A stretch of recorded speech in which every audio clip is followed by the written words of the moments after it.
한충자 할머니의 이야기입니다. 고추와 쌀 농사도 짓는 농부입니다. 할머니는 70이 넘은 뒤 처음으로 한글을 배웠습니다. 그녀가 70살이 넘어서 한글을 배운 데는 사연이 있습니다. 처음 시집왔을 때는 아무도 그녀가 문맹인 걸 몰랐습니다. 남편도 몰랐습니다. 살림살이는 어려웠고 일은 끝이 없었기 때문에 새댁이 한글을 아는지 모르는지는 가족들의 관심사가 아니었습니다.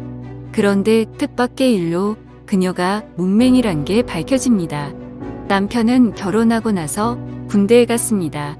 남편은 부대에서 아내에게 편지를 꼬박꼬박 썼습니다. 그런데 아무리 기다려도 답장을 받을 수가 없었습니다. 남편은 속으로 생각했습니다. 중매로 결혼해서 내가 싫은가 보다. 마침내 남편이 휴가를 나왔습니다. 뜻밖에도 아내는 남편을 반깁니다. 내가 아주 싫은 건 아닌 모양이군. 남편은 생각하면서 아내에게 왜 답장을 하지 않았느냐고 물었습니다. 아내는 울면서 자신은 글을 모른다고 말했습니다. 그동안 보낸 편지는 딱 한 통만 읽을 수 있었다고. 그것도 집에 놀러온 먼 친척에게 부탁해서 편지를 품고 많이 울었다고. 휴가를 마친 남편은 부대로 돌아갑니다.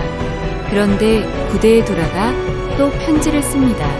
아내가 읽을 수 없다는 것을 알면서도요. 그때 아내는 결심했습니다. 내가 지옥에 가서라도 이놈의 한글을 배워야지. 이놈의 편지를 읽어야지. 70 넘어 그녀는 노인복지관에서 일주일에 2번씩 3년간 한글을 배웠습니다. 그런데 졸업할 때가 되었는데도 받침을 잘 구별할 수 없었습니다. 할머니는 아이고, 나는 한글 더 배워야 하는데 어디 더 배울 데 없어요? 라고 노인복지회관 담당자에게 물었습니다. 담당자는 한글 쓰는 수업이 하나 있긴 있는데 그건 시 창작반이라고 했습니다. 한글을 쓸 수 있으면 뭐든지 상관없어요. 그녀는 이렇게 말하고는 시 창작반에 들어갑니다. 시가 무엇인지도 모르고서요. 그렇게 해서 그녀는 난생 처음 시를 배우게 되었습니다. 시 수업이 그녀에게 무엇이었을까요? 농부 할머니에게 서정주나 김수영 같은 시인의 시를 읽는 것이 무슨 의미가 있었을까요? 배추나 고추를 더 잘 기르게 되었을까요? 저는 그녀의 집에 따라가 봤습니다.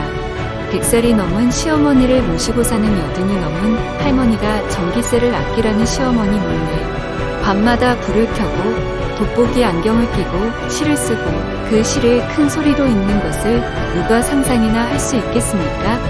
그렇지만 그녀는 그렇게 하고 있었습니다. 시를 쓴 뒤 할머니의 삶은 변했습니다. 자꾸만 보게 된다는 거죠.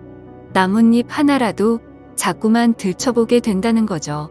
그녀에겐 돌아가신 친정어머니에 대한 기억이 있습니다. 친정어머니는 시집간 딸을 딱 한 번 찾아왔습니다.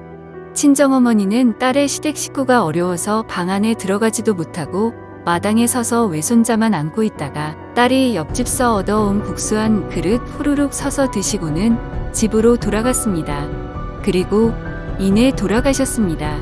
그 친정어머니도 할머니의 시 속에서 젊고 건강한 모습으로 살아납니다.